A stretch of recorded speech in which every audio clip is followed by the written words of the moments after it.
Welcome everyone. Today's October session is Exposures and Disease Making the Link. I'm really excited about today's session, so I hope you are too. And I'm lucky enough to be moderating today. So just for everyone's reference, I'm Krista Thompson. I'm an occupational hygienist at OHCOW. I will be sharing a video and introducing the topic a little bit. So why don't I start with sharing the video? Okay, here, and this will be Mark Parent talking, and he's also at OCOW. He's just going to talk about what it is that OCOW does and what a case might look like with us. So let me hit play on Mark. Workers with elevated nickel levels. Some background. Two individuals were referred by their family doctors regarding elevated nickel levels. Both were workers at a facility where there had been concerns about nickel dust exposure confirmed by air sampling and biological testing. Nickel is a carcinogen of the lung, nasal, and paranasal sinuses, as well as being a sensitizer. Respiratory problems and reproductive health risks have also been identified with nickel exposure. The workers went to their family doctors for help in understanding the significance of the levels. This led to the referrals to OHCOW. What is OHCOW's approach? The OHCOW occupational health nurse met individually with both workers and obtained a detailed occupational history. The nurse also acquired their medical records, nickel levels, air sampling data, and information regarding all the materials handled at the facility. This revealed additional exposures of concern. The OHCOW physician reviewed the information acquired by the nurse and the scientific literature relevant to nickel and the other exposures. The physician conferred with the multidisciplinary team at another OHCOW clinic with experience with nickel-exposed workers and received background information and presentations they had made for that group. The physician also contacted an OHCOW occupational hygienist who had co-authored a position paper on health issues related to occupational nickel exposure and had extensive experience with nickel exposure, standards, and biomonitoring.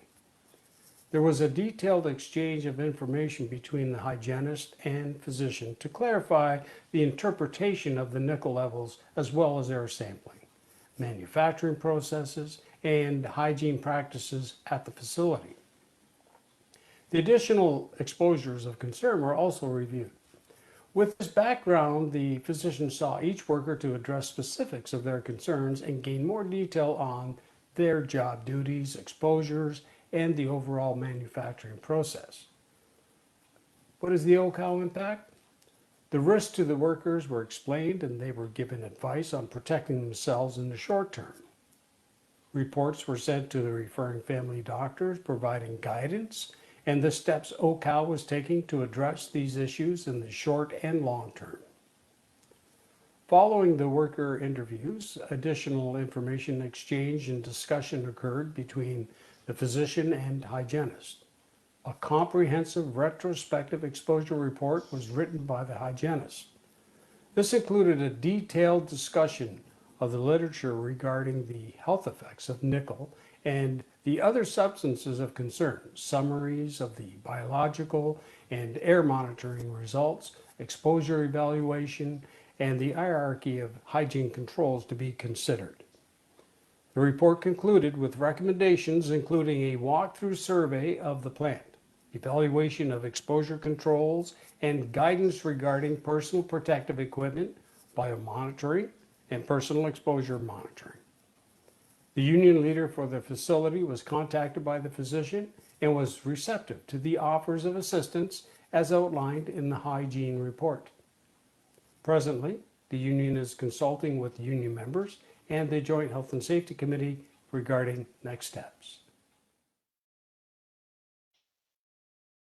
Okay, so there was a lot in that, and there were also a lot of different people mentioned in that, not by name, but within OHCOW, we have occupational hygienists were mentioned in there.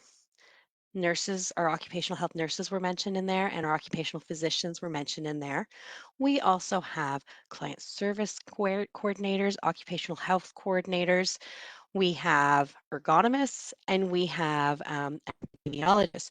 So we are truly an interdisciplinary team. And while every single case we approach is unique and has its own unique approach to it, we always make a point to work together whenever that makes sense to provide the best help possible.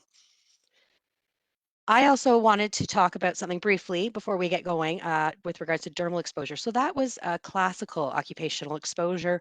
By classical, I mean we're looking at the airborne exposures, we're looking at the PPE. But one thing that also has to be considered is the dermal exposure. That's something we haven't historically, I don't want to say us personally, but historically we haven't always looked at as much as we should. And I just wanted to share one example of someone who had dermal exposures that you might not have thought of. So this was something that happened to my mom, actually. She was an ICU nurse and a NICU nurse. So these are very ill patients, and you always have to be careful with hand hygiene, but you have to be extra careful with this population. So she was washing her hands quite frequently in her shifts, as she should. And often she was doing hand washing, not hand sanitizer, although both are very drying. And she would come home at the end of her shifts with her hands just dry to the point that she would have almost fissures forming.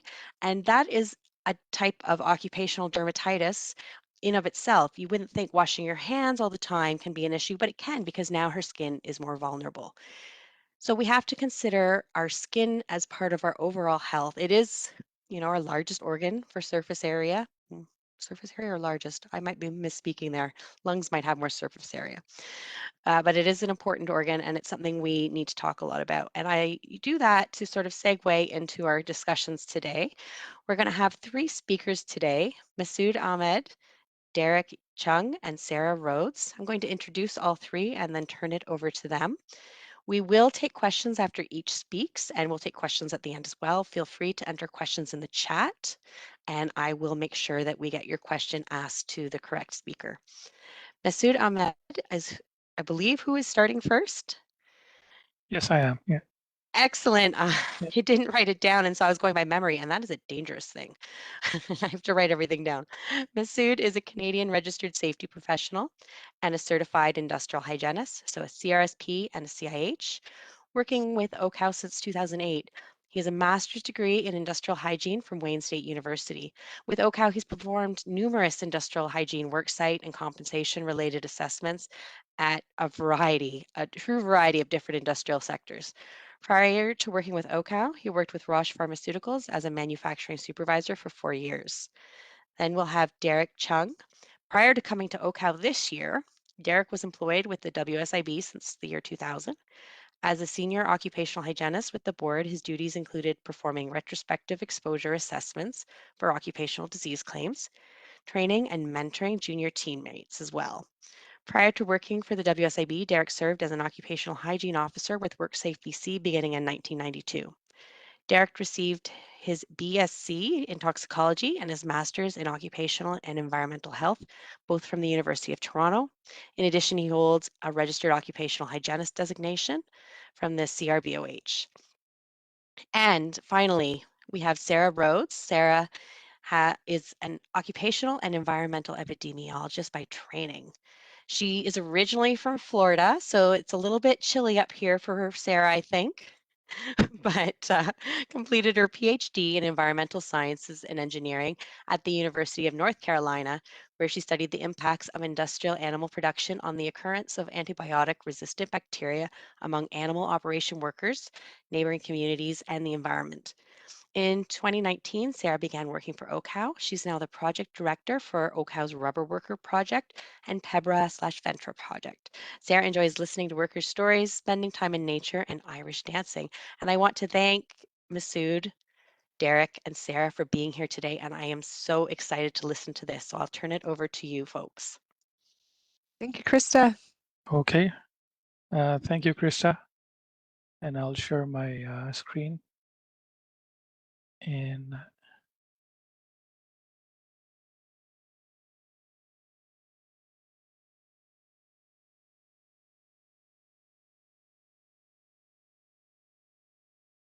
Guys, let me know if you don't see my screen. All good? Yep, that's Okay. perfect. All We right. can see it. Let's get going before it's too late. It's Friday afternoon. Okay. So the topic of our presentation is an integral part of overall exposure assessment, and we're going to hit on a few aspects of the dermal exposure, as already explained by Krista through some anecdotal information that dermal exposure is also very important. It's maybe one part of the overall exposure, but it's an important one.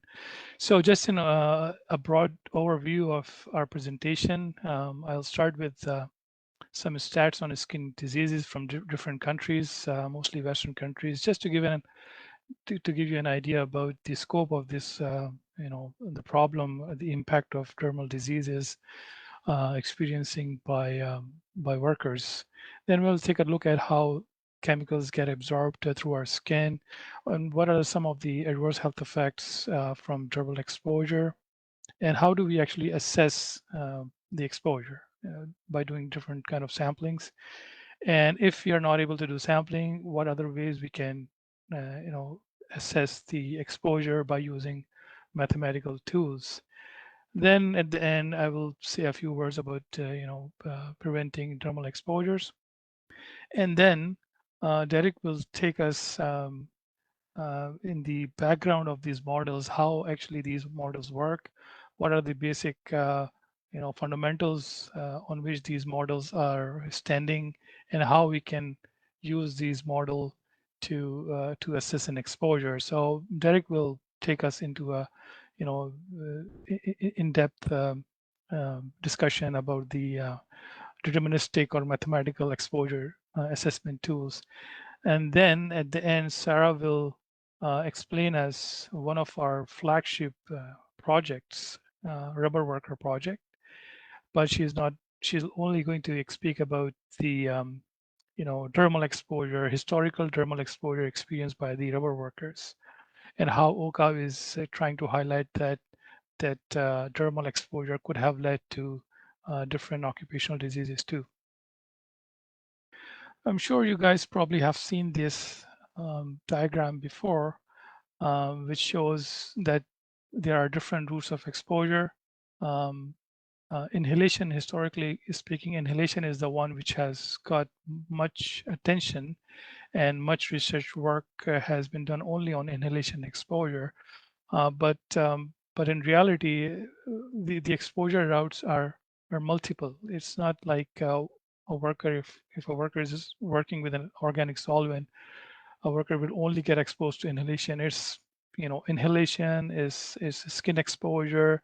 It could be even ingestion from contact of hands to surface and to mouth, and lead is case in point when you can have good control measures for protecting workers from inhalation exposure. But if there is no good housekeeping program in place, you can still see high blood levels in workers. And that's what we have seen in OHCOW, that at workplaces where workers are explaining that there are, we have good local exhaust ventilation and et cetera. But how come still we have these high blood lead levels? That's because there are there are other route of exposures too. And in some cases, or in a lot of cases, skin exposure can constitute a significant portion of the total dose, right? And for instance, benzene, for instance, some other organic chemicals which can readily absorb through the skin. So to assess an exposure, it's really important to keep in mind the multiple routes, especially the dermal exposure, because of the reason that it can constitute a significant portion of the total dose. I think Derrick has a slide on it too. So I've tried to gather as much stats as possible, but as you know, it can be really difficult to gather stats on occupational disease, especially when we talk about dermal exposure. But whatever I could have gathered for you to give you an idea about how impactful is the dermal exposure in the occupational diseases is. In Australia, Safe Work Australia in 2012 have reported that occupational skin disease is the second most common work-related illness, which is a lot, and I think it will be same in other Western countries too. And within occupational skin disease, contact dermatitis is the one which is mostly reported or which mostly occurs. So in UK, 86% of the cases in 2020 were contact dermatitis and 90 to 95% in other European jurisdictions. 25,000 cases were reported in US for occupational skin diseases, and 90 to 95% cases were contact dermatitis. WSIB here in Ontario, Workplace Safety Insurance Board, they reported 1,000 compensation cases in Ontario every year, and the data I got it was from a document which is a couple of years old. So, but I just want to make a point here that 1,000 cases were probably those cases which were severe cases of, contact dermatitis, because as we know, milder cases are not reported. Occupational Cancer Research Center has published a report in 2019 where they assessed the burden of different cancers, and according to the report, 6.3% of the non-melanoma skin cancers in Canada were from UV radiation in occupational settings. So 6.3% is quite a big number. And in Ontario, it is quite similar, is 5.1%. So 1,400 non-melanoma skin cancers from occupational solar radiation, which could have been avoided, could have been prevented. And these are only non-melanoma skin cancer. There are other kind of cancers, and there are other occupational hazards which can cause melanoma and non-melanoma, as mentioned by IARC, that different chemicals like PCBs, arsenic, and some chemotherapeutic drugs, mineral oils, etc. They can also cause different kind of cancer. So the estimate is only about non-melanoma skin cancer, and it is probably not showing the full scale of the impact of dermal exposure. So the actual number would be much larger than this. How much larger, I don't know, but it would be much larger. So before going into the details further, I think we should take a look at the cross-sectional diagram of the skin. So the skin is basically divided into epidermis, which is the barrier between the absorption and sort of a protective layer on our skin. That's epidermis. Then we have derma, where all the blood vessels, happen to be there, and that's where all the absorption takes place. And then you have hypodermis and subcutaneous layer. So the protective layer, epidermis, is there. It protects, but it is not a very thick layer. It's very, very thin. It's similar to like a Scotch tape, and the barrier can be damaged or compromised very easily, as easily as washing or disinfecting your hands, as Krista said. Nurses or other health professionals, they disinfect their hands too often, and the alcohol and the disinfectant can defat the skin very easily. And the construction workers, mechanics, machine shop workers, they have cuts and lacerations on their skins all the time. So it's very easy for the barrier, the epidermis, to be compromised and get the chemical onto the absorptive blood vessels.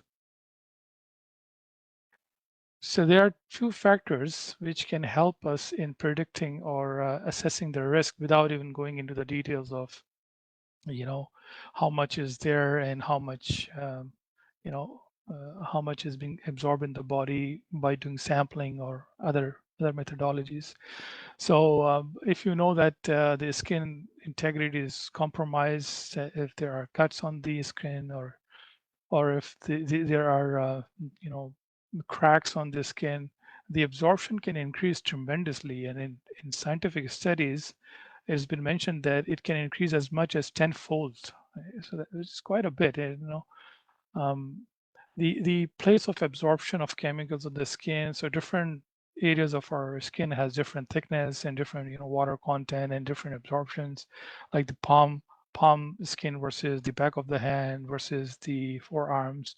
Physical and chemical properties are also very important. Physical properties like volatility. If a chemical is very volatile, it has less time to get absorbed. If the chemical is more soluble in the lipid, the fat content of our body it gets readily absorbed, stuff like that. And then the amount of chemical deposited on the skin and the duration of exposure, surface area of the exposed skin. All these factors are helps us in assessing the risk of dermal exposure, and these are the factors, I think, which forms the basis for every other tool, mathematical tool, I mean. So broadly speaking, dermal exposure can cause skin problems like contact dermatitis, skin infection, skin cancer, and it can also cause systemic effect like asthma and other cancers. The contact dermatitis symptoms, typical symptoms are, it appears as red circles with a white center on the skin. It's itchy, it's red, and it can swell up and cause pain in severe cases. The skin appears as dry, flaking, scaly skin, which can, of course, crack. So there's a group in North America called North American Contact Dermatitis Group. They have a database of different chemicals which can cause contact dermatitis, and they carry out different kind of studies. They have established that there is a relationship between workplace contact dermatitis and occupational asthma. And it's also quite established in the literature too. In one of their surveys, interesting surveys they carried out with indoor cleaners, they found that 11% indoor cleaners who reported lung and skin symptoms had a rash in the previous year, which means that they were likely to develop asthma. Right? So there is a relationship between a local absorption through the skin and a systemic effect.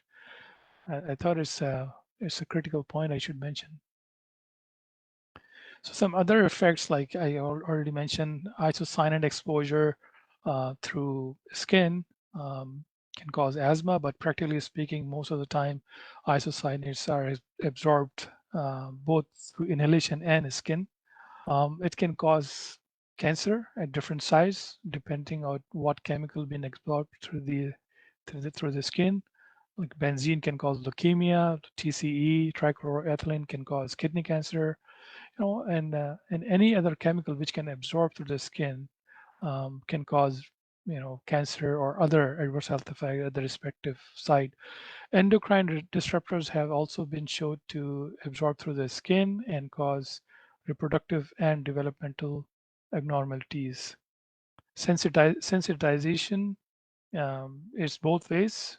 Like dermal sensitizers can cause respiratory sensitization, and respiratory sensitization can cause dermal sensitization. And it's a critical effect, because once a worker becomes sensitized to a chemical, subsequent exposure to a very little amount can flare up the reaction.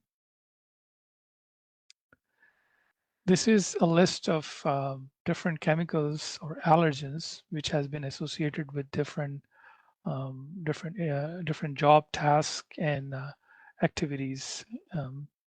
I thought it's a nice list to keep in mind in case if somebody is doing a risk assessment for a particular type of work. So right off the bat, without doing any detailed assessment, that what you can suspect in a particular job. For ease, the list goes on and on. Is a long list, but I just took whatever I think are most prevalent.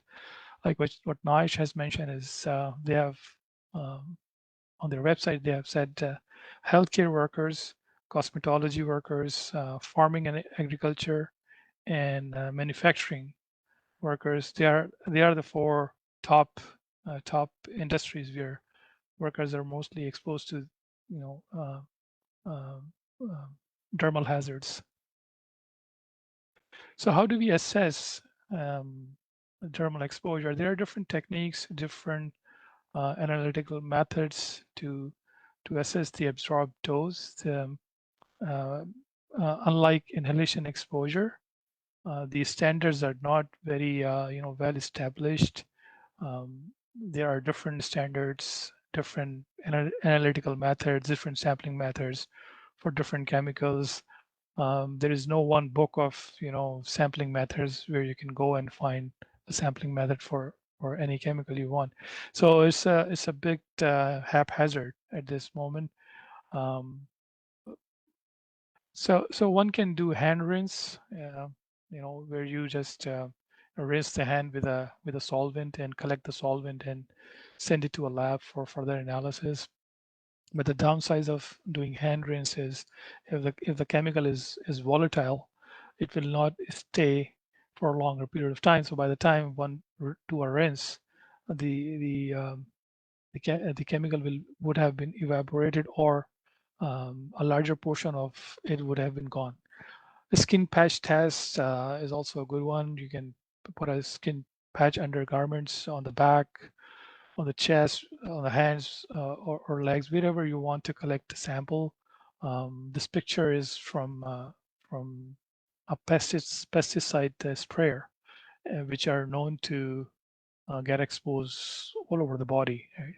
But again, the downsides of the skin patch test is that you're collecting chemical on a cotton swab, or not swab, a gauze. You're collecting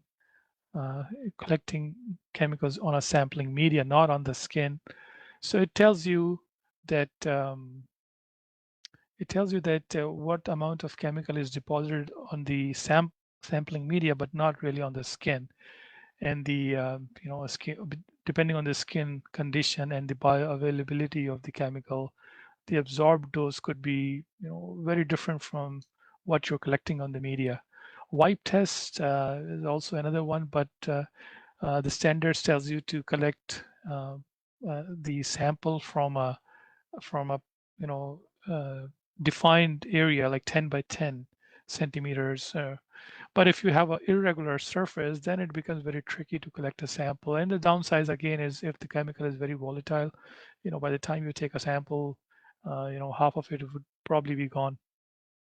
Dermal dosimetry is the same. You collect a sample over the long period of time on a sampling media.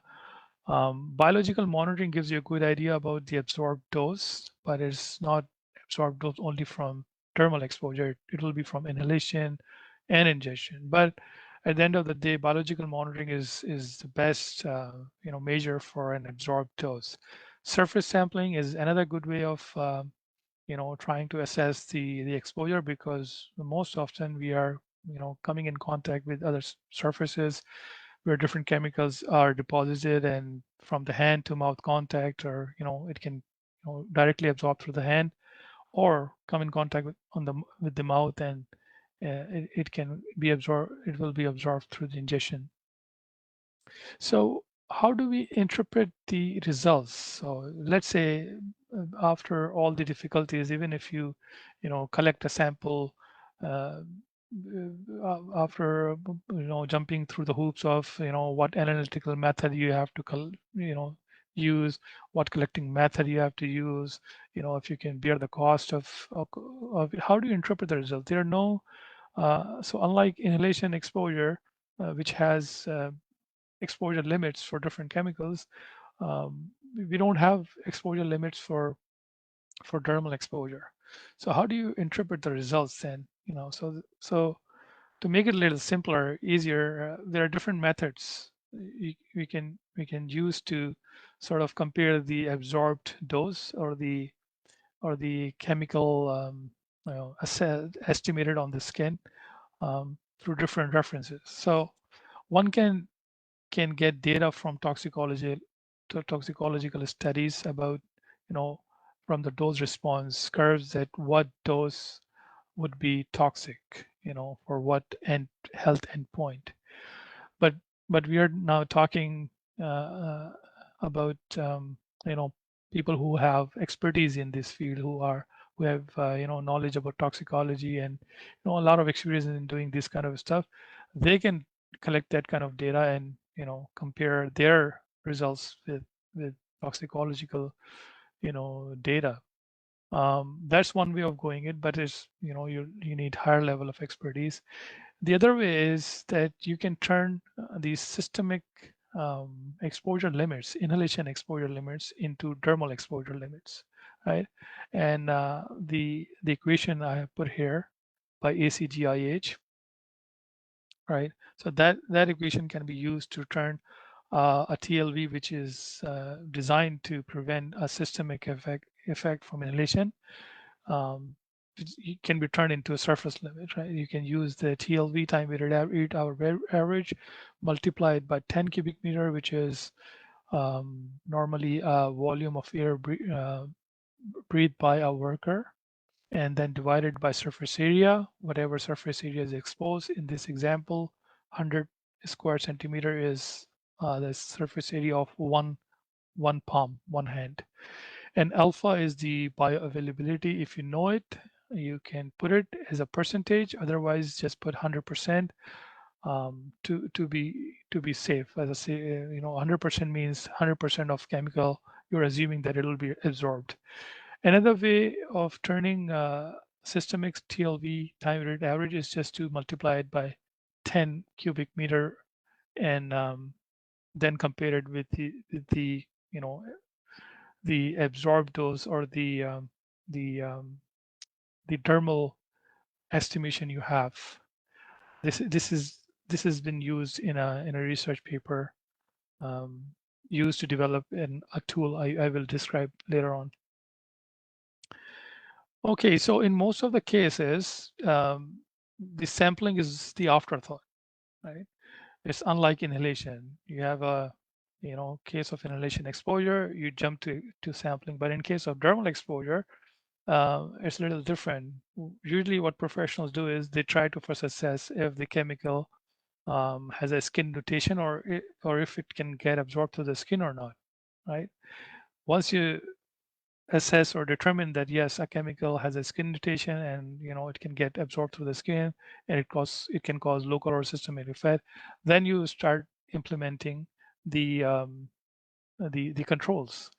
But the thing is, nothing is so easy. So skin mutation, there are a lot of different organizations, jurisdictions which has a skin mutation, and they all have different methods of assessing a chemical to assign a skin mutation. So skin mutation explains that yes, the chemical can get absorbed through the skin and can cause adverse health effects.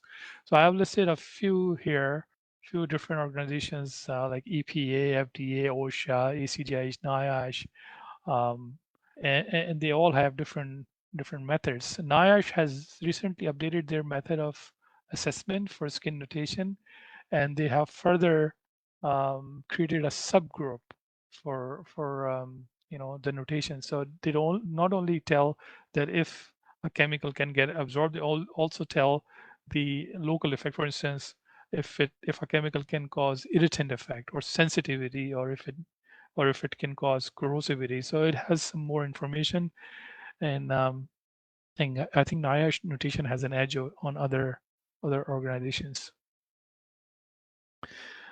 Speaking of professional judgment, how accurate is the judgment? This is a very controversial subject among the researchers, and research been done to find out how accurate is the professional judgment. So in this paper, I've taken this graph from a research paper by Samuel et al. Recently published. What they did was they assessed the professional judgment of professionals in a workshop setting by giving them 4 different scenarios. I think there were 90 professionals, and most of them, like more than 50, were certified hygienists and with other certifications. So they found that their professional judgment was not very accurate. For dermal exposure, it was an overestimation as compared to the actual, the scenario, which is not a bad thing, but it is not very accurate. Two interesting findings were that professionals were not very comfortable doing quantitative estimation of dermal exposure, and they were also not very comfortable in making professional judgments for dermal exposures. That's because most of us are, don't have as much experience doing dermal exposure assessment as much as we have for inhalation exposure. But the but the good thing about the study and the good finding was that the takeaway point from the study was that if you provide more information to the professionals about an exposure scenario, for instance, more qualitative data or more quantitative data, their professional judgment come close to the accuracy. In another survey done by John Cherry in UK and Australia, they found a similar thing that the professional would like to see more and more about the dermal exposure assessment, more and more information, and this survey was done in particular with professionals who used to manage dermal exposure management programs. Even those professionals say that we need more and more information about the subject, and they don't perform quantitative dermal exposure assessment that often. It's very infrequent because of different reasons. So to provide more and more information, research has been doing to develop different mathematical tools. So their decisions can be backed up by some objectivity. So a lot of different kind of tools are available: qualitative risk assessment tool, semi-quantitative, quantitative assessment tools, and we are going to look at some of them superficially. The details of these tools are beyond the scope of this presentation, but I'll mention as much as I can. But there's one disclaimer here that tools are not meant to replace quantitative estimation, because there are some assumptions in these tools too, which are different from the real world exposure, right? So let's say one common assumption in all the tools is that a worker is exposed to a single chemical at a time, which is not true in the real world. A worker is exposed to multiple chemicals from multiple routes. So even if we are, for instance, doing an assessment for benzene, we're using this tool, any tool, to assess benzene. Benzene is found not, unless somebody is doing some research using 100% benzene, it is usually in a mixture. So one is exposed to multiple chemicals. So that's just to give you an idea about the limitation of these tools, that these tools are also limited, similar to the quantitative, exposure estimation, but they are very helpful in, providing more information about the scenario, and also helps in assessing the risk. So this tool is called IH Skin Perm. This is by American Industrial Hygiene Association. I'll go quickly. This tool assess dermal exposure in 4 different scenarios, as listed here, like a splash on your skin, or deposition over the period of time, like long-term period of work with that solvent, deposition of solvent from air to skin, and the inputs are all quantitative. So you need some quantitative values like amount of chemical and the surface area and duration of exposure, and at the end it gives you one number, for instance 2 milligrams per day absorbed for a particular scenario, and then you can take it and compare it with a reference of what we have just discussed. Another tool by AIHA, but it doesn't give you any quantitative estimation. It's a risk assessment tool. So it has like multiple questions in 4 different areas, and they are all, you don't need any quantitative input. You just select different options, and it gives you a risk level for your scenario. So that's a good tool if you're assessing the risk from a particular chemical.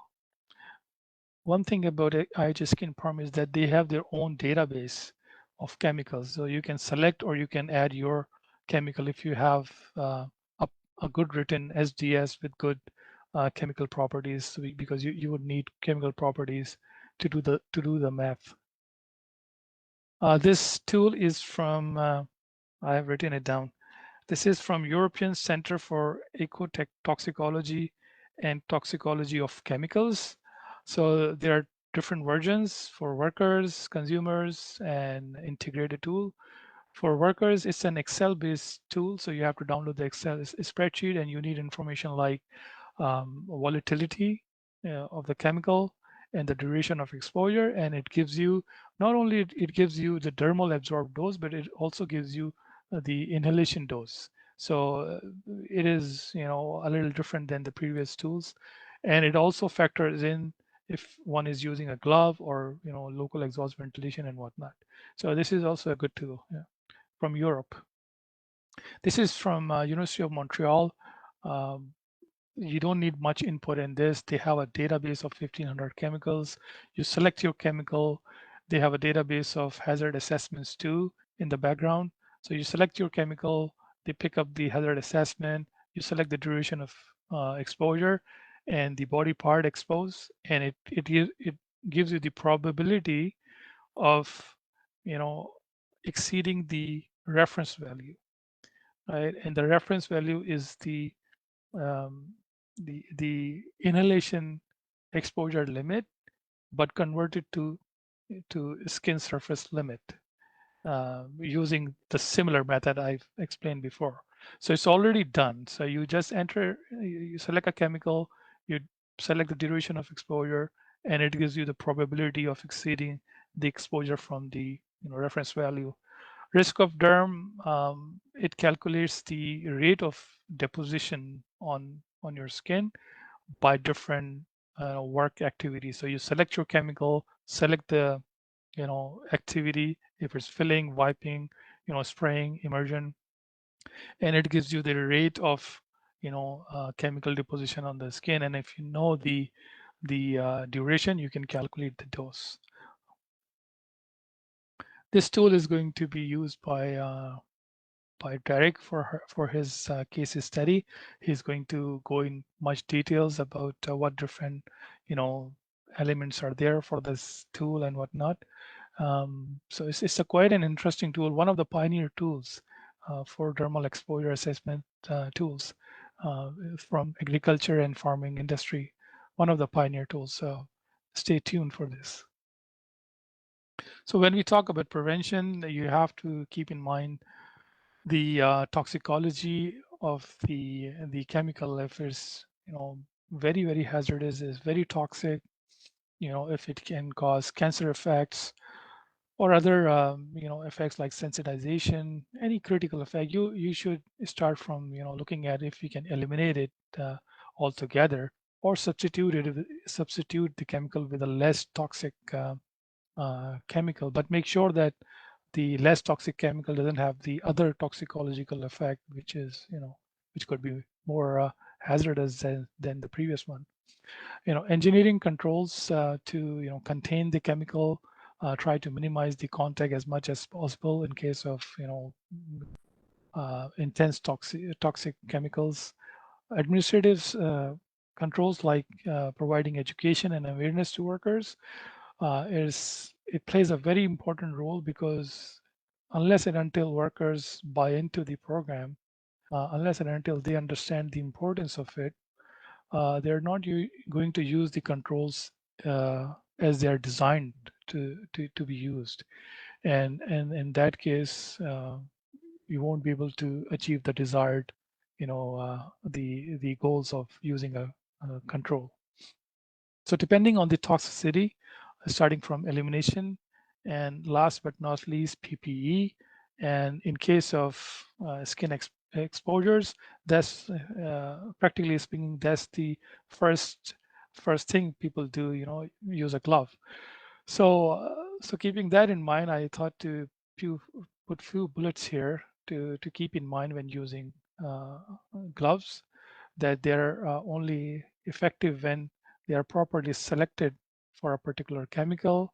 If they have a proper fit, if they're not properly fit, you're not going to get a compliance from worker because of because they cannot because of dexterity issues.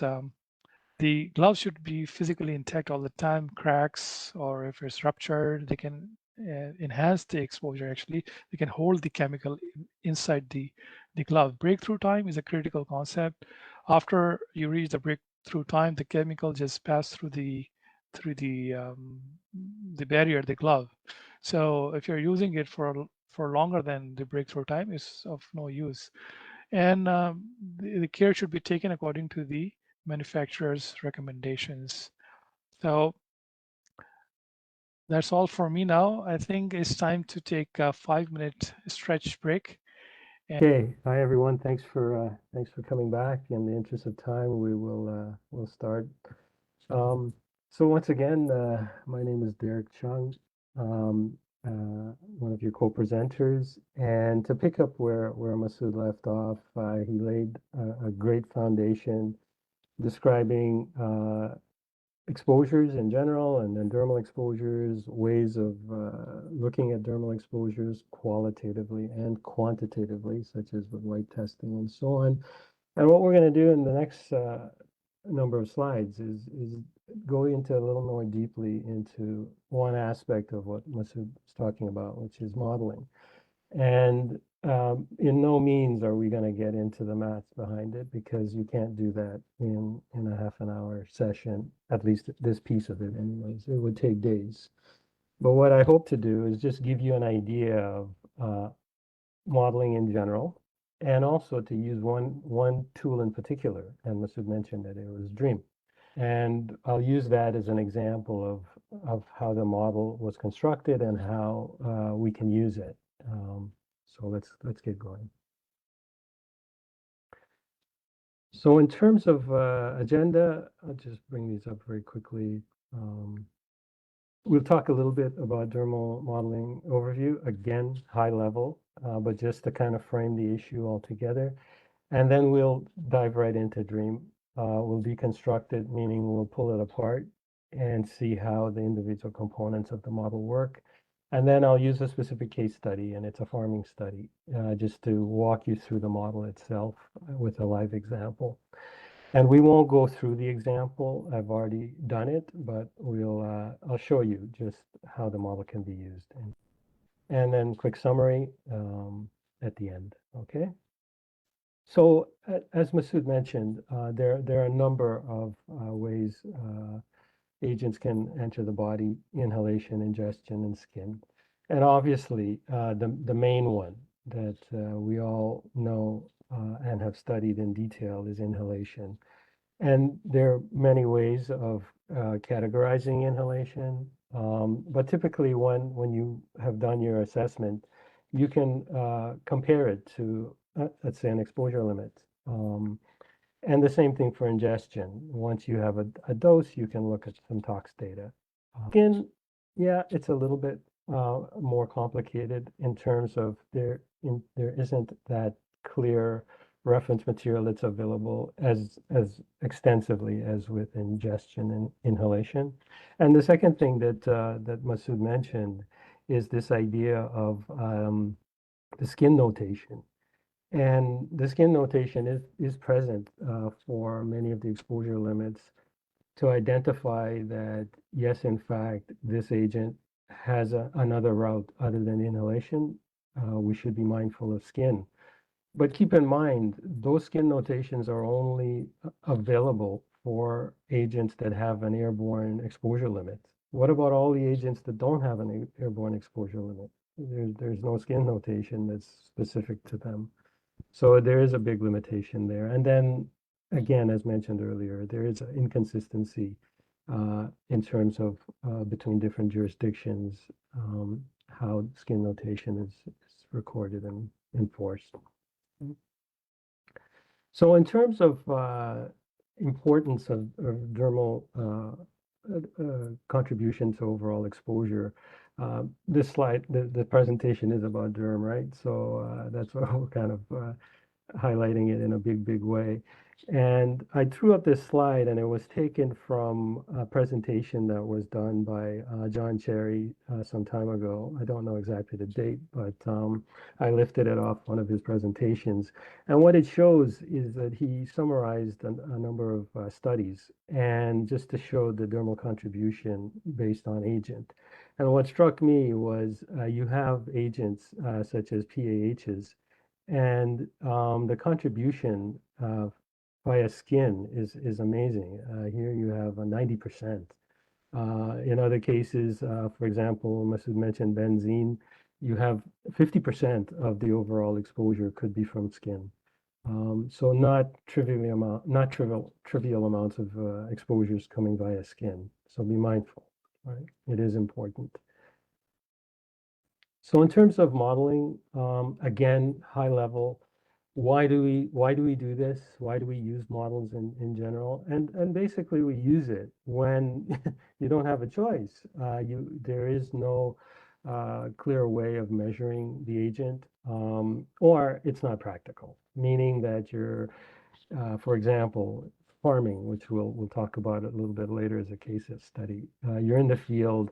You don't have a lab to send your samples to, or time is an issue, and it takes too long to do all of that. So you tend to rely on other ways of assessing exposure, and models provide that way. And just as a reference for you folks, I found this document by the World Health Organization, and it is fantastic. I'm not going to overplay it. It's in our resource section in the slide deck at the end. If you're interested in dermal modeling at all, I advise you to download it. It's free, obviously, from the World Health Organization. And what it does is if Masood whets your appetite, this document will hopefully help your appetite grow, because it describes in plain language pros and cons, how the models are built, application, et cetera, in much more detail, but still at a high enough level that we're not getting into heavy math, which can bog down people's interest. So one thing I'll mention is the terminology right off the top. So we talk about models, and what a model is, it's a way of describing mathematically real world exposure scenarios. Okay? A tool, on the other hand, is typically what happens next is when you take your assessment model and you then use some kind of software. Typically, it's a computer software, and Masood showed you a variety of tools, such as IHSkinPerm and Dream. Dream is a model and an assessment model, and what they've done is they've made it into a tool, and I'll show you the tool later on. So a little bit of difference, models and tools, right? What I tried to do here with this slide is very simply just describe the steps when they're developing models. And obviously, it is a very simple, stylized method or a way of walking through, but I thought it serves the point. So essentially, you start off with some kind of situation, for example, a worker working in a field spraying pesticides. And there are a number of exposure variables, how they're exposed, and so on. And then the next step to move from reality to conceptual model, this is the step where all of the set of assumptions are identified, and the essence of how exposure happens is described in this conceptual model. The next step, moving from conceptual model to math, is essentially translating that conceptual model into mathematical calculations. And in order to get some kind of ranking or get a score or get some kind of way of understanding the level or intensity of exposure, in the case of a rank, for example. And then finally, as Masood showed us, they're moving from mathematical formulations and constructs into tools that a user or an assessor can use in the field to essentially do the calculations, right? And as I said already, most of these tools are computer-based, and all of them, at least the ones we show you in the presentation, are readily available freely on the internet. I guess I should mention that there are a number of different types of models. For example, they can be deterministic, which means that you basically put in the same input, you'll get the exact same output. It doesn't change.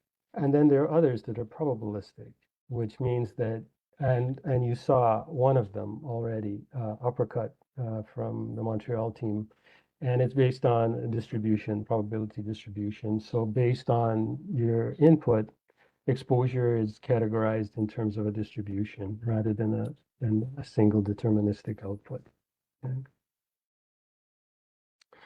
So let's start with the concept and the conceptual model. And DREAM, the particular model we're going to be going into in detail, was described by Schneider and his team in 1999. And essentially, what they did is they basically looked at exposures, dermal exposures, and they categorized it in terms of different compartments. And I'll show you exactly what that looks like in a second. And there are a number of compartments, as the slide mentions here. There's 6 of them. And they show how the agent moves between the different compartments. And they call these exposure pathways. And that's essentially what the model is. It shows how it moves from a source to the skin through these different compartments. And when you see it, you'll go, yeah, well, gee whiz, that's common sense. Why doesn't everybody think of that? Well, it's amazing, right? When things are done in a very straightforward, logical way, they do seem rather simple, but not the case. So in terms of the conceptual model itself by Schneider and his team, not to oversell it, but it is one of those foundational concepts, at least in dermatitis.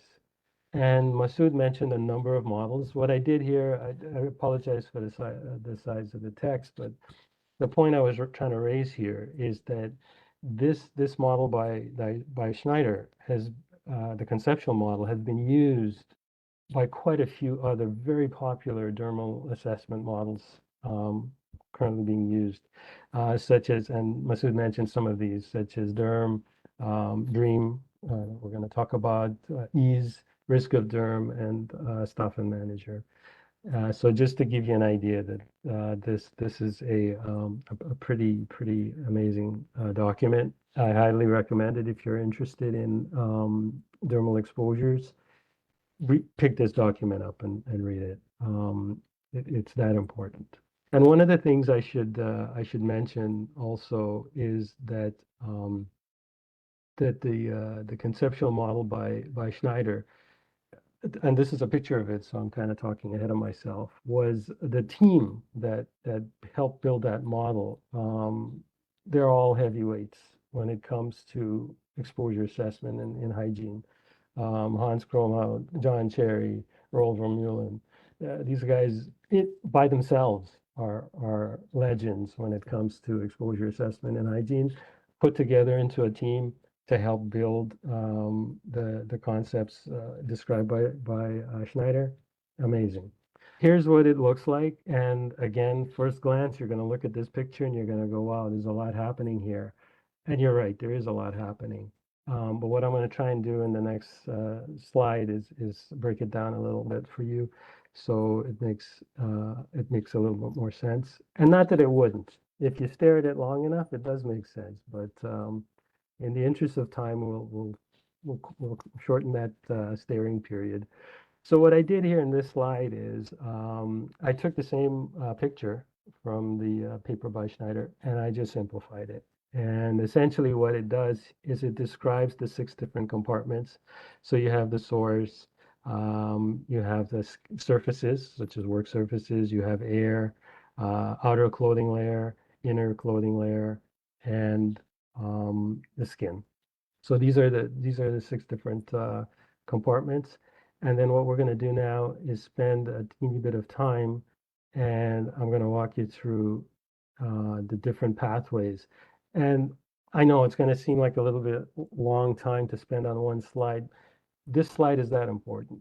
So if you take away anything from what I'm going to talk to you about in the next couple of minutes, this is the slide. Okay, so if you haven't come back from Masood's coffee break, come on back, because this one's important. So what we have here is the 6 different compartments that I just told you about, and now I'm going to describe to you each one of the pathways. So the first pathway is called emission, and basically what you're doing is you're moving from the source to surfaces and the air, or to the skin, or to the clothing, right? And this is direct exposure, such as you would get from a big splash, or powder, or very fine powder being emitted very closely to the source, from the source onto these surfaces. Okay, let me just get rid of all of these highlights. So, and the next one is called deposition. And essentially what deposition is, it's moving from the air, right, from the air onto work surfaces, such as desks and other work surfaces, clothing, and the skin. Okay, so essentially what happens is the contaminant moves from the source into the air and is deposited on surfaces, right? So that's the second pathway. Oh, let's get rid of those. Okay, an arrow. To my highlighter. The third one is transfer. So far we talked about emission, which is direct. We talked about deposition, which is moving into the air and settling out. And the third one is transfer. So here it is on a work surface, and essentially it transfers onto the outer layer of the clothing or directly onto the skin. Okay. So let's take that. And then it becomes a little bit fuzzy in terms of things we realize are there, because I'm going to show you, but as assessors we go, I never thought of that one. So far maybe we've thought about all of these, but here's one. So removal now is transport of a substance directly from the skin but away from the skin, right? So here it is, highlighter. So here it is from the skin, and it's moving away. So here's a double-headed arrow. It's moving back into the air. It's moving onto clothing, or it's moving back onto a work surface. And how you might think of this is your hand's already contaminated and you're touching things. So the contaminant is moving from your skin onto other things. And in terms of redistribution, here, let me just erase some of this to keep it clean. So that one, again, we might have realized that it exists, but it's one of those ones that you go, I never thought of that. Redistribution is when essentially here it is here.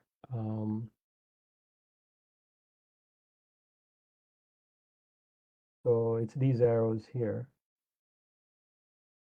where it's in a compartment already, the agent's in a compartment already, but it moves within that compartment from into another portion of it.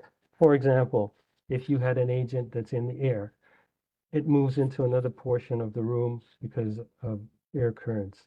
If you had a contaminant that's on a work surface, it moves from one end of the table to the other end of the table. And you go, well, how does it move? Does it pick up and walk over there? No. Something happens. Either there's a movement of tools that transfers it over, or somebody comes along and physically, wipes their hand on one end of the table and deposits it onto another end of the table. So it stays within that same compartment. And the same thing for clothing and skin. Skin is probably the more obvious one, where you have a contaminant on your hand and then you touch your face, right? So it stays on your skin, but it just moves within that compartment. So let me just take these away. So we talked about deposition, we talked about emission, we talked about transfer, we talked about removal, we talked about redistribution. Another pathway is decontamination. And decontamination is, as the name would suggest, this one makes a little more sense intuitively. And it's the red arrows, these ones here. These red arrows here. And essentially, it's what you're doing on purpose is you're removing the contaminant from the system by hand washing or cleaning or what have you. Okay? And the last one, and again, these are things we don't really think about much, is resuspension. And resuspension is when agent is on the clothing or the skin and moves back into the air compartment. So here it is. And this can happen through, for example, evaporation, or it can happen, if, for example, if it's a fine particle, it can just move from shaking your clothing or whatnot, and it moves back into the air. Okay. And the final pathway, I didn't put it on here, is penetration, where it moves from the outer layer of the skin into the deeper layers of the skin, the stratum corneum. And Masood mentioned some of that when he showed you the diagram of the skin. So what this diagram shows you, this figure, is how exposure from dermal contact happens. And if you spend moments, a portion of your time anyways, if you want to go out into the field and do an assessment for skin exposures, and you have this picture in your head as to what you're looking for, you're going to do much, much better than before. Because I can tell you, as a hygienist, it's easy to pick out emission, right? There's the source. There's, the dust levels contaminating all over, or there's the big splash. But can you pick out, redistribution? Can you pick out resuspension? Can you pick out transfer? Can you pick out deposition, right? And those are the tricky ones that make dermal exposures very difficult. Okay. So again, all this was conceptualized by Schneider and his team. Makes sense. Not that it's in a picture, but it was groundbreaking in 1999 actually to have it described this way.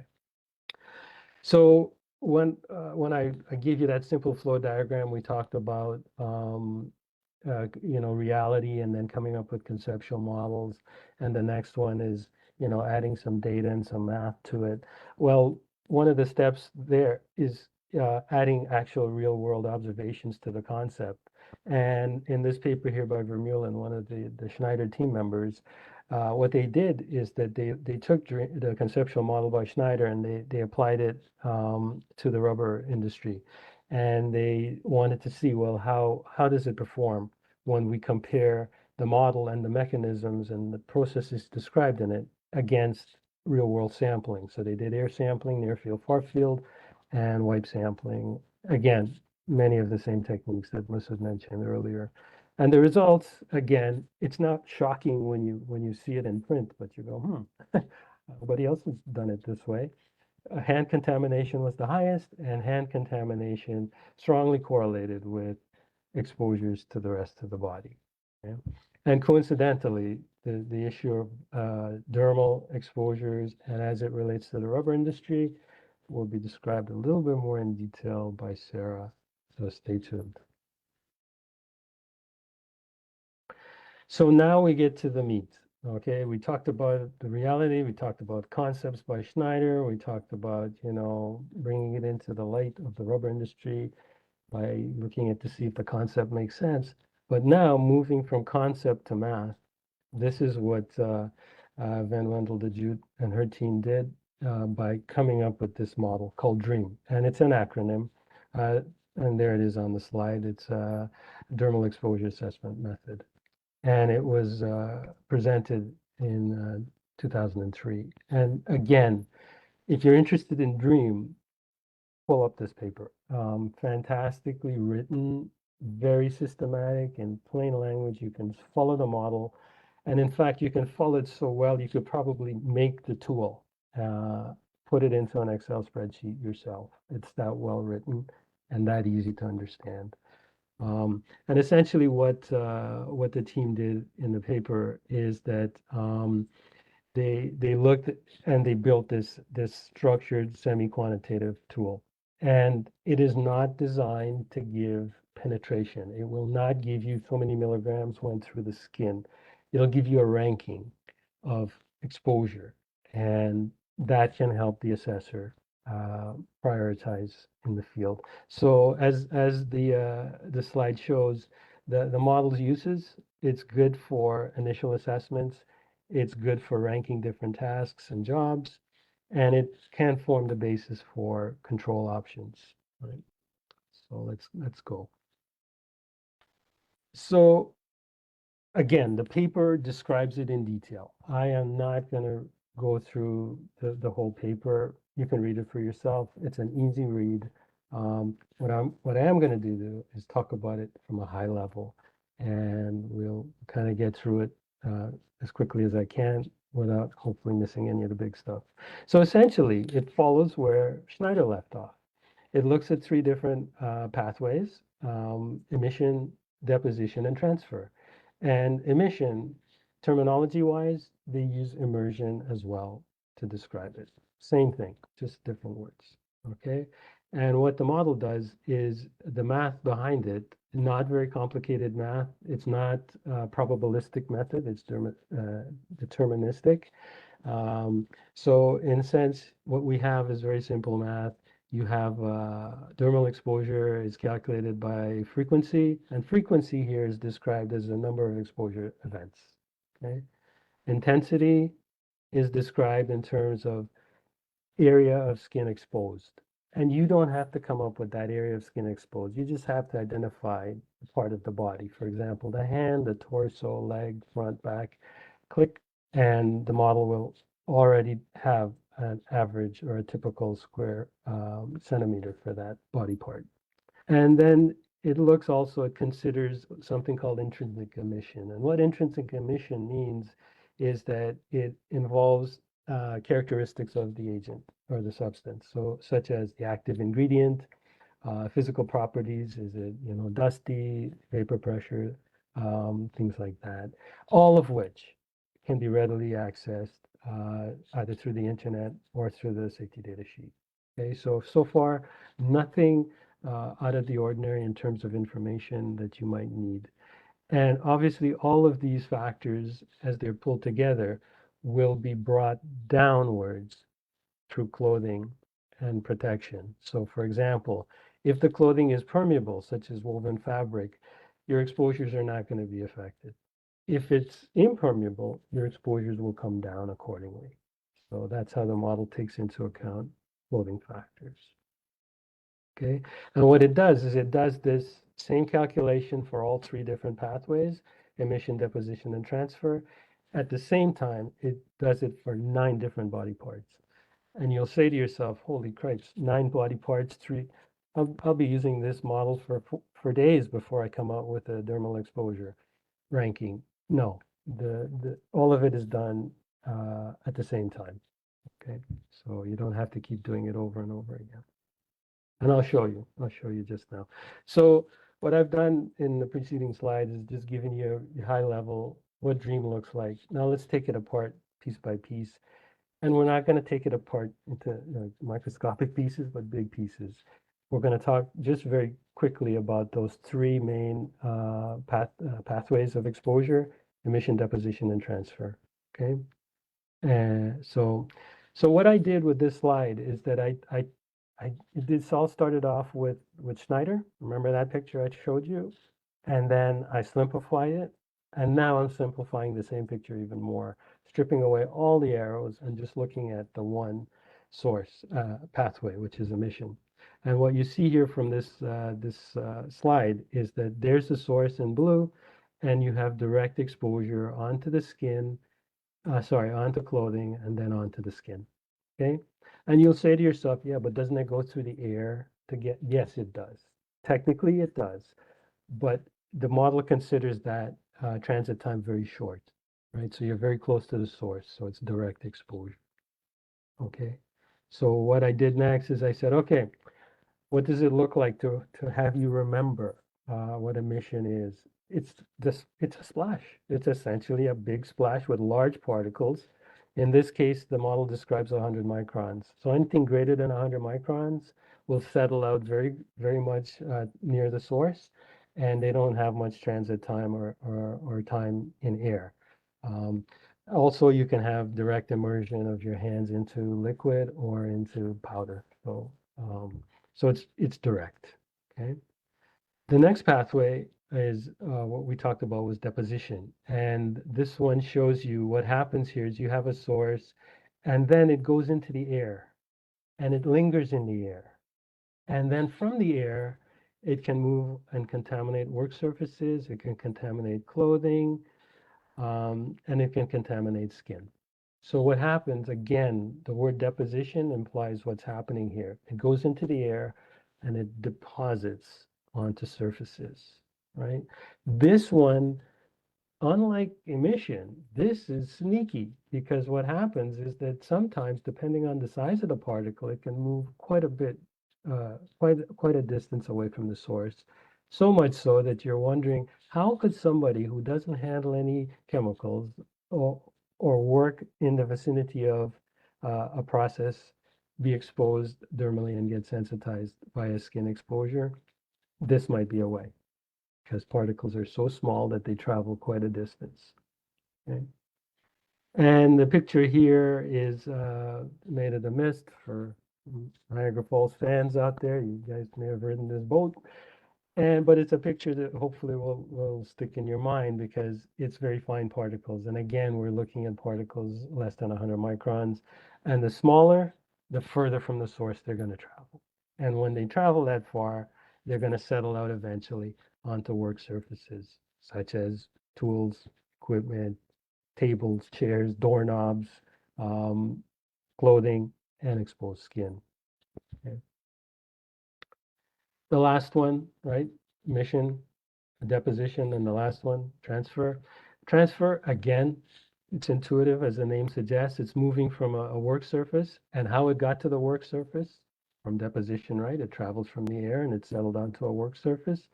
And from the work surface, it contaminates the skin, other clothing, or it can contaminate the skin, right? So, and the picture, the easiest one I could think of to help you remember is the cell phone. Okay? All right, so before we go to the next couple of slides, which moves us stepwise through the model when we consider clothing and so on, the one thing I'm going to stress with you, and I'm not going to go all the way back to the original slide by Schneider, but when you look at the stylized one that I made for you, all of those arrows are double-headed. Well, actually, almost all of them are double-headed, except for emission. Emission just goes one way. It goes out of from the source onto skin, the air, or work surfaces such as clothing and tables, chairs, or your exposed skin. That's the only one. It's one directional. Everything else is double arrowed, which means that they constantly moving back and forth between these different compartments and the different pathways, and add a lot of complexity to how exposures can happen and how they can happen in ways that you may not be aware of. Okay? So that's the other aspect of this, that there's constant movement within the different compartments as well. So just very quickly, we'll go through these next few slides to just show you stepwise how the model actually walks its way down. And essentially what happens is in this first step, you are doing those calculations. Remember, I talked to you about the intensity, the probability, and so on, intrinsic exposure, that simple calculation. It's doing it for all three pathways, emission, deposition, and transfer. Right, and the next thing it does is it applies clothing to it. And when it applies the element of protection offered by clothing, you get something called actual dermal exposure estimate. Okay. And the next step that follows after that is it then looks at the effective surface area. So it looks at the different body parts that are exposed and it applies that, sums up all of the body parts that are exposed, and it comes up with some ranking called total actual dermal exposure at the task level. All right. After that, it looks at duration of exposure at that at the various body parts and so on. And what happens when you factor in duration, it's almost like calculating a time-weighted average. It looks then at the total actual time-weighted dermal exposure now, because you've included time into your calculation. And again, the model does not say how many minutes. It gives rankings and ranges, and you pick ranges, okay? So again, it makes it very simple for you. And then the last step in the as the model works its way downwards to a final exposure ranking, is it looks at things like cleaning in terms of hygiene. It calls it hygiene estimates of the work environment. And essentially, that's a fancy way of saying cleaning of equipment and floors. Okay. And that's essentially how the model works. I've shown you the calculation. I've shown you the different steps along the working down the model.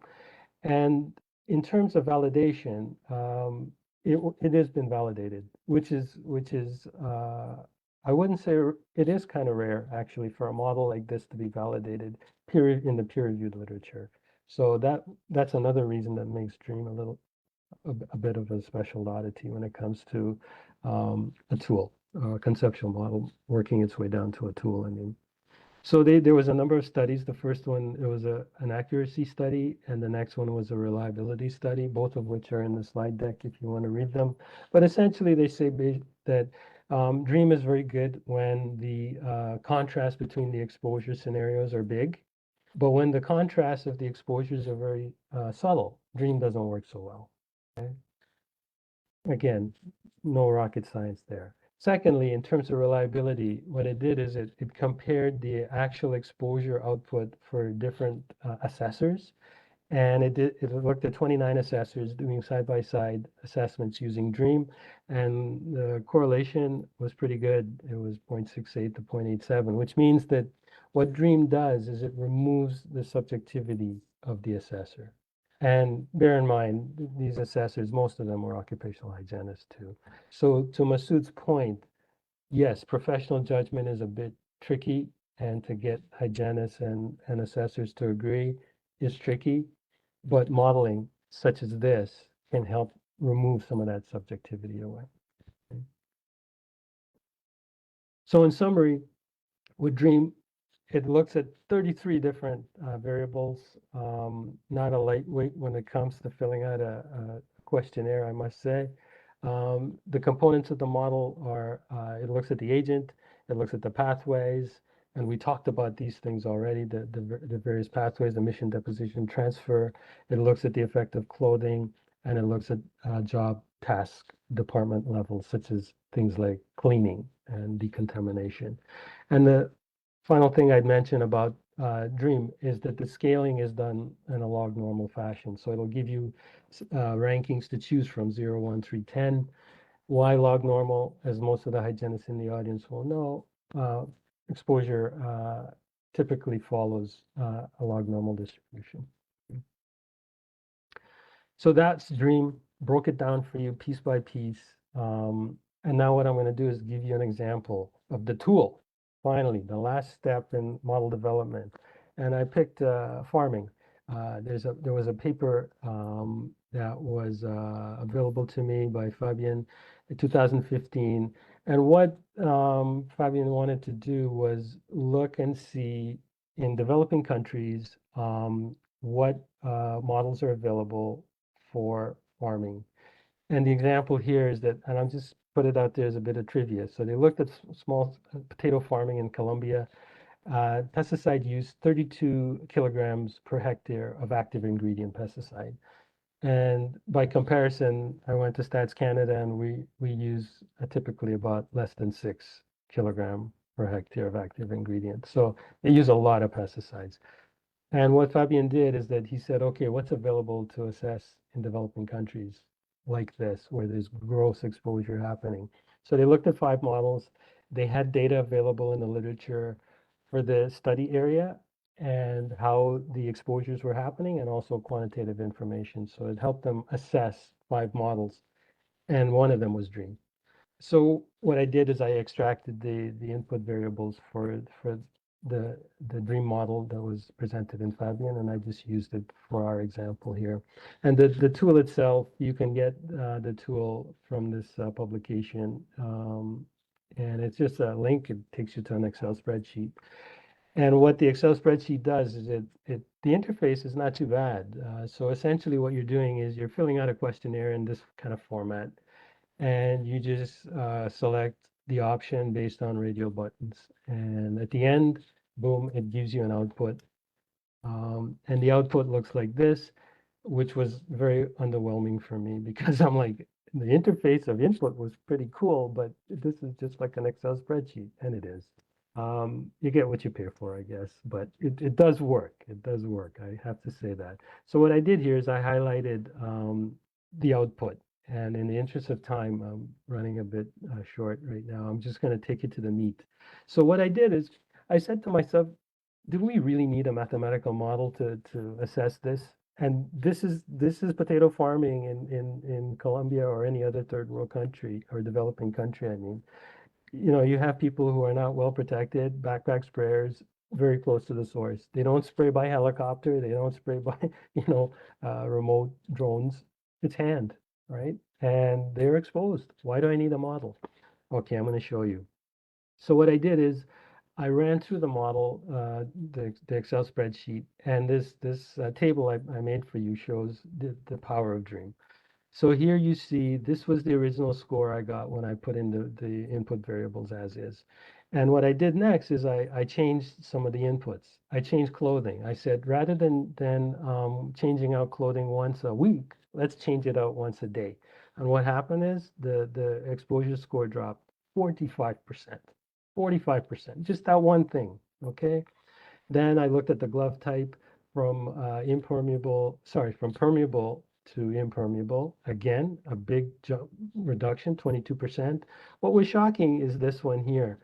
Hand cleaning and surface decontamination, very little effect, actually, when you increase the frequency of those things, 4% when you combine them.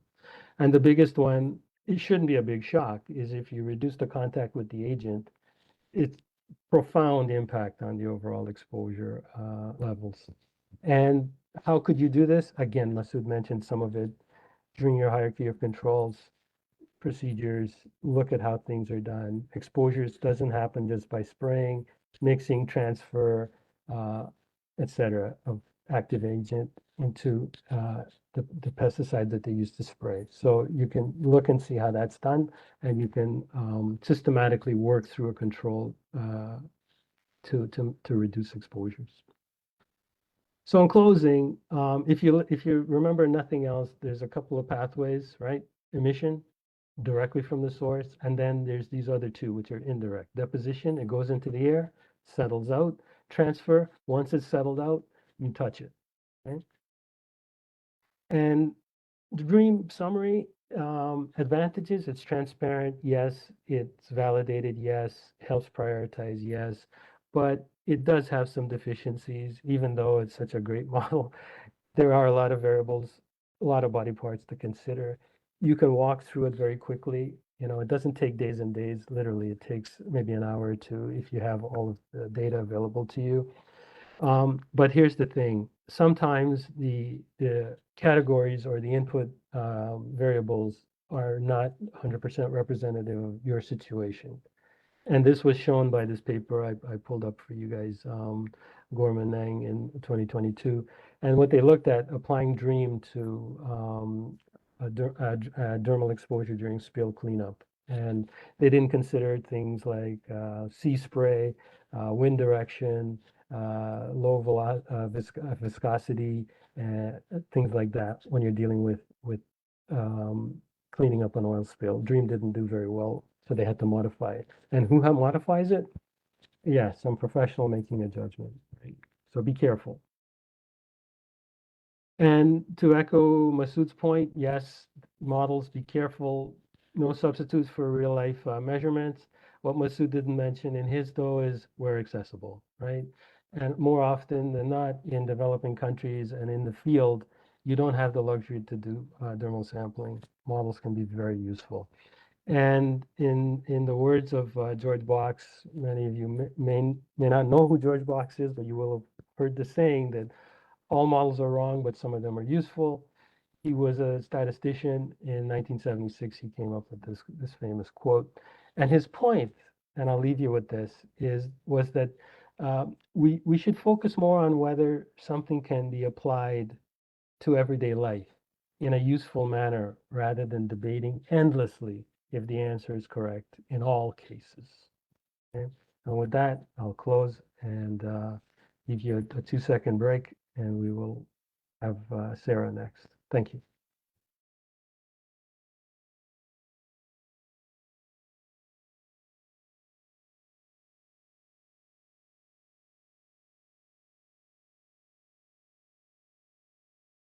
Awesome. Great, Derrick. Well, so I guess I think we had a set a 5-minute break. I do think we have time for a short break, so we can take that, and then I guess I'll pass back over to you, Krista. But what time do you think we should come back? Would it be okay to come back at 2:45 for everybody? You can do it in 15 minutes? I think I can. Yeah, then let's give So- everyone a break till 2:45. Okay, That'll give you a moment to set up your slides as well. great. Sounds good. I'll go ahead and share while everyone's breaking. And awesome, Derrick. Oh, Very well set up for moving into this topic too. Yeah, So very well done, man. oh, thanks, guys. I think it was well set up by you, Masood. So, okay, let's see here. and hopefully we laid a good foundation for you, Sarah, because Absolutely. you're the That's- star. You're the star. This is why we're here. I don't know about that, but I know Masood set you up and me up well, and then you set me up even better. So I'm ready to jump in. Yeah, so we'll give a couple more minutes and then we'll get going.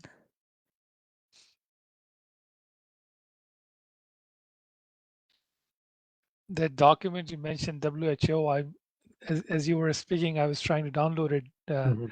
It's quite a document, quite voluminous, 500 pages.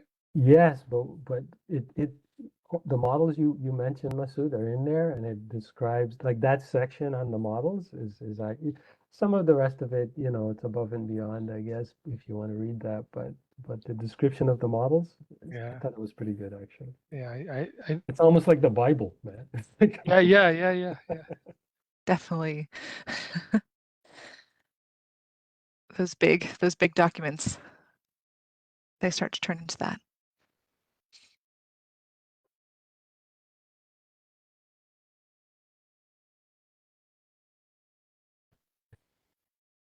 wow, that went longer than I planned, honestly. Holy smokes. But And what it's is you good know though what- is the what- breakdown. Like it's really nice to see the breakdown of each section, and it makes it much more, digestible and understandable. So I appreciate your slides in that way.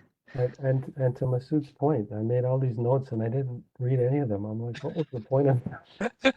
Yes. Yeah. You got carried away with the Yeah, excitement of it. My brain can't talk and read at the same time. I'm sorry. Yeah. Pick one. Oh, man. Yeah, I do that constantly. I make notes and I never really follow the notes. I Yeah. just look at the slide and talk to the slide. Yeah. For sure. You Well, know your stuff. we'll see how I do. We'll see how I do with the presenting and reading. Oh, you will do But, fine. You will do fine. We're ready to jump in though. Krista, we're back. Yes, perfect, wonderful. Okay. I will just get right into it. So welcome back everybody. And As Krista mentioned before, I'm Sarah Rhodes, and I've been working at OHCOW since 2019 on a couple of specific projects related to industries, mostly the rubber products and tire making industries in Ontario, but also the plastics production manufacturing industry. So those are some of the areas where I've been based at OHCOW, but specifically today, I'm going to be connecting some of the learnings from Derrick and Masood to dermal exposures as well that we've seen in the historic rubber industry in Ontario. So first on the page here, you can see we have some historic photos. This is of the historic Dominion Tire Factory in Ontario, as well as this photo here on the right of the workers leaving for the day from Royal Goodrich, which are both industries were located in the Kitchener-Waterloo area for many years in Ontario. So let me see if this will go forward. Yeah, so some background on the industry. As I said, it's a historic Ontario industry. One of the first plants was opened all the way back in 1903. So this was one of the earliest plants was a Uniroyal plant, also known as Merchants Rubber Company. And something that's very unique about this industry is there's been many, many different plants with various changes in ownership as well. So we've seen Uniroyal Goodrich, Epton Industries, Michelin Canada, etc. So many different industries and owners moving through this industry. And oftentimes we see that people were mostly manufacturing tires, but also there are some smaller footwear companies as well as other rubber products for various other industries, so producing kind of smaller products that would be used. But generally, we see a lot of tire manufacturing in Ontario over time. And where does OHCOW come into this? So we have all the way back since the early 2000s been working with rubber workers who were coming forward with concerns about suspected occupational illness related to their rubber work. And so we established the project called the Rubber Workers Project. So you can actually find information about our work on the website at ohcow.ontario.ca. And this project generally seeks to investigate the potential connections between hazards that are present in the rubber industry and looking at any connections to specific illnesses or injuries that Ontario workers have reported to us. So often we really do start with the worker voice coming forward to us, expressing concern, and then we're moving from there with our team, similar to how Mark, you saw the video at the beginning, Mark Parent's video, very much workers reaching out to us connecting them with our staff, which can be consisting of occupational health nurses, hygienists like Derrick and Masood, as well as epidemiologists like me. So we have a really large team of people who are there to support. And part of that as well is that there's some workers who do decide that they want to file a workers' compensation claim related to their illness. And so we'll oftentimes be also trying to think about assessing the level of evidence related to the connections between certain illnesses and certain exposures. So that's the overall point of the project at this stage. And over the years, we've learned a lot. So there's been many, many different studies. I think some of the earliest studies were coming forward really from case reports from physicians who were working in the rubber industry who were starting to see generally actually cases of bladder cancer were the initial concerns coming forward. So there was physicians way back even in German industries that were reporting cases of bladder cancer and relating that to certain exposures in the industry. And so I wanted to give a brief overview of some of the main ones I'll be talking about today, and I'll be addressing some of these. So the kind of top one really there's a general mix of rubber dust and fumes in these facilities. So those can be kind of complex mixtures, which is why it can be pretty difficult, but there are many different carcinogens that have been identified within those rubber dusts as a general broad category and fumes. And so some of the main ones I'll be talking about today of other exposures that will come forward in relation to dermal exposure are something called N-nitrosamines. So this is here, you can see with the N's here, N's, O's, and R's, this is the chemical composition of a nitrosamine or chemical makeup. And so it's a group of chemical compounds that have a nitroso-functional group is what it's called. So the NO piece with an amine, which is the top piece. And these are generally, you might have heard of nitrosamines because they have been associated with things like processed meats as well as cigarette smoke, but they also are a byproduct of some of the production processes that are involved in the rubber manufacturing process. So oftentimes nitrosamines are produced when there's a heated product. So when rubber is being heated, that is generally where we see nitrosamines coming forward. The next one that I'll be talking about pretty often in this presentation is solvents, including benzene. So many people may have heard of benzene if you're not in this occupational health field or you're a worker, or even just someone who's interested in this talk and here today. Benzene is often associated with gasoline, but it can also be found in things like plastics or paints or other products. And generally today I'll be speaking about benzene in relation to the tire repair process. So this comes into play, and that's at the top right. So this ring-shaped piece at the right is what benzene looks like. And then lastly, there are others here: silica, asbestos, formaldehyde, toluene phthalates, that are other exposures that I won't go into as much depth on, but these are others that have been raised as issues in the rubber industry. And so lastly, I'll kind of finish here on carbon black, which is a fine kind of powdery substance that's composed nearly of pure carbon. So this black dust here, as per the name, carbon black. But this is used in many different parts of the tire manufacturing process. It increases the strength and durability of rubber tires, so it's a reinforcing agent. It also improves the tire's wear resistance, as well as traction and also UV protection. So it actually functions in many, many different ways. So this is a primary component of what you'll see going into the tire building process. So what does this look like? I did want to also set up for people who aren't as familiar with the tire building and tire manufacturing process, what happens in this industry.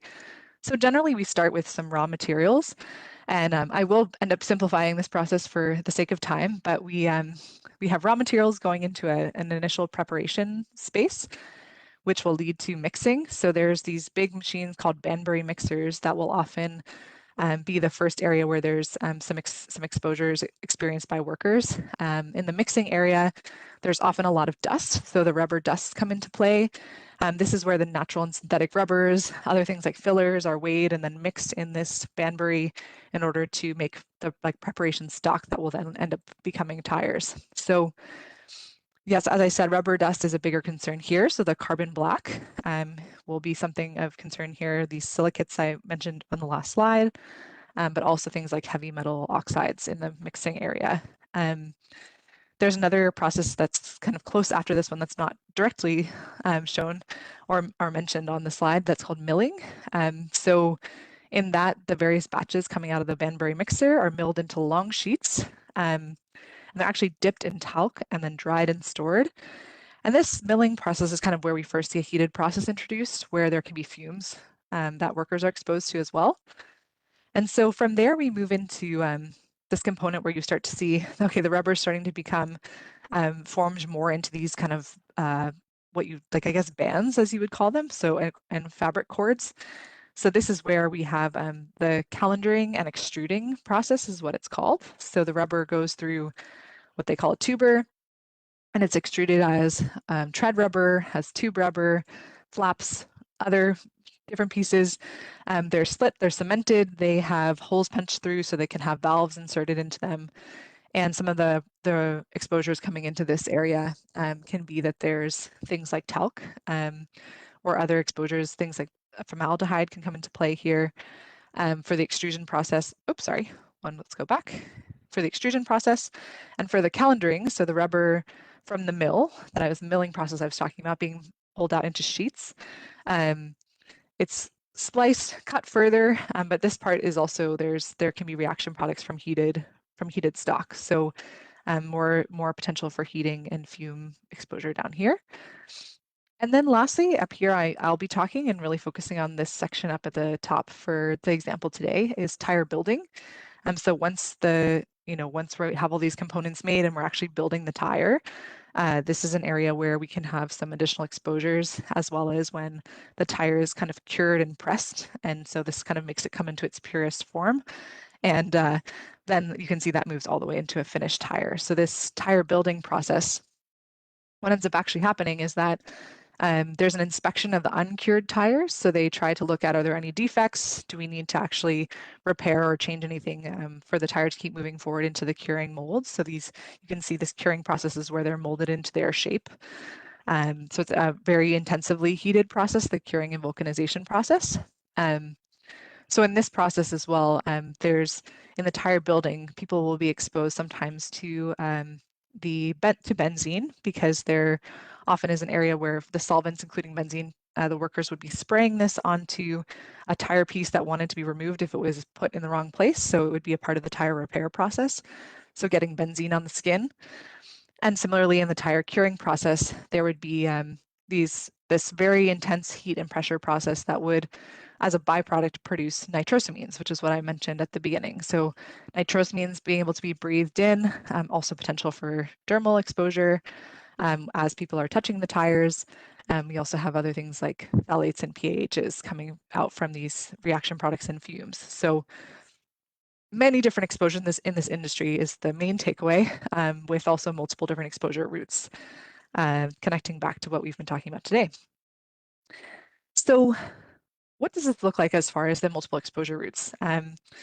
Historically, there's a major issue, especially for the historic rubber workers that we worked with, who worked back in the plants all the way, some people until we're working back into the 50s, starting in the 50s all the way to now. There was a historic lack of PPE. So as Masood and Derrick have both spoken about, even like clothing, protective clothing or gloves or masks, those were not often given to workers, given that there was concerns cited around safety of the mask or gloves being caught in the line. So people did not have gloves.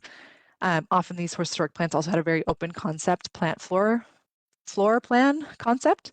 So there was little to no barrier separating the different departments. So if we can think about Derrick's mention of Dream and the different, especially the areas of like if there's certain exposures or dust and fumes in one area that are able to move given really small particle size or motion and then depositing on surfaces, like deposition is something, and movement in the plant is very possible. So even if you're not working in a specific department, you might still have exposures to something that would have come from a department maybe that was right next to yours. Inhalation and dermal exposure is very much both possible. And we really need to, as we're looking through these cases, it's been very important for us to consider and weigh both routes of exposure, especially when we're thinking about suspected work-relatedness of illness. So that's been really a huge takeaway from the work with workers we've done. So as I close out for the day, we're really, the kind of main example I wanted to show you is one from a tire builder. So they're the ones that I told you, you know, the tires coming through, they might have to do a repair on the tire. They're prepping it for going into the curing, which is the big hot press. And so oftentimes we've seen workers who are in this area using hot knives. They'll use hot knives to either handle the rubber or cut pieces of the rubber. These hot knives are usually heated to a temperature of greater than 700 degrees Fahrenheit. So you can imagine if you're making cuts into a hot piece of a hot knife into rubber over and over again, that there's potential for breathing in fumes in your breathing zone. As I said before, many workers had told us that they, without gloves, were using naphtha, which is gasoline, which contains benzene, to spray onto faulty tires to remove a sidewall of the tire. People were reporting to us that they had direct contact with the skin. So they would have irritation, cracking, bleeding, which you can imagine as well does impact the ability for things to go into the skin. And then lastly, of course, the open plant environment, which I described before. So you have other departments close to you that could also be exposing you to other things that aren't just directly in your department. And so here, I think it's a perfect example of us where we have, or a perfect example of where we have the potential for dermal and inhalation routes. So in many cases, there's data that's shown, especially for tire builders, even though nitrosamines are generally more, especially volatile nitrosamines are generally more associated with the curing department where there's the heating process, which creates nitrosamines. There still have been some different data sources that have also shown that tire builders in their breathing zone can still have similar levels of nitrosamines that they're exposed to as people who are in the general curing department. So it kind of shows you that cutting with hot knives, being in your breathing zone, you can still have this inhalation exposure similar to a department that just has a more general higher level of nitrosamines in the air overall. But then also the dermal exposure to gasoline and benzene on your skin also causes the inability to have increased skin irritation that's leading to compromising the function of your skin as a permeability barrier here.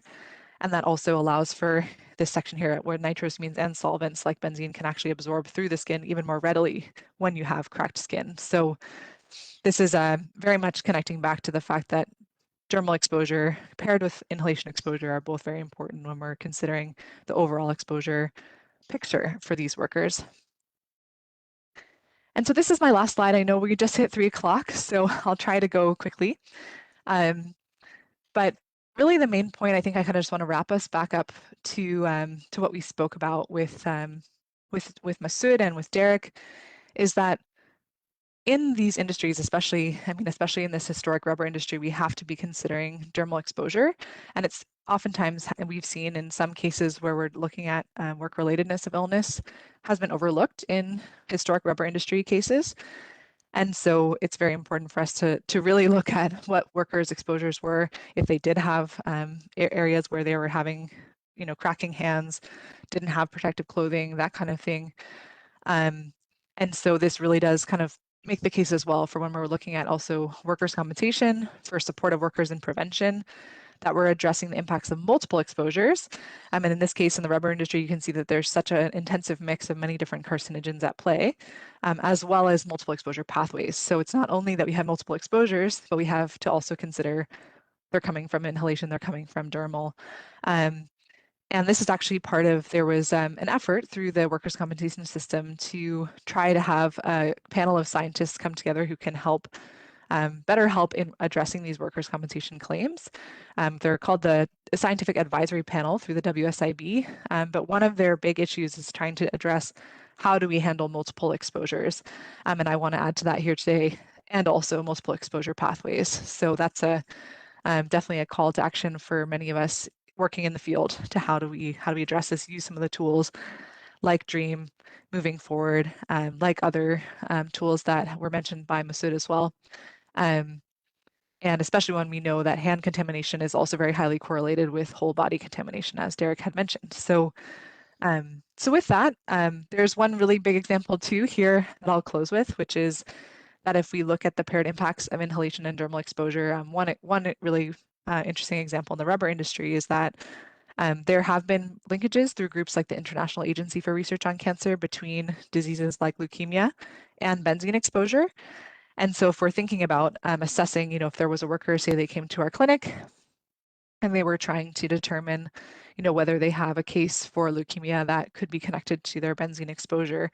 As Derrick mentioned also in one of his slides, benzene dermal exposure and benzene can contribute to 50% of the overall exposure dose. So in the case of leukemia, you can be exposed through inhalation or dermal pathways potentially for benzene. So how do we evaluate this dermal contribution that is such a potentially large one, and leverage the tools available to us to do so? So we've got a lot of work to do, but also hopefully some really good tools to keep improving, adjusting, and working towards implementing in these various workplaces so that we can get a clearer picture of what workers are really facing.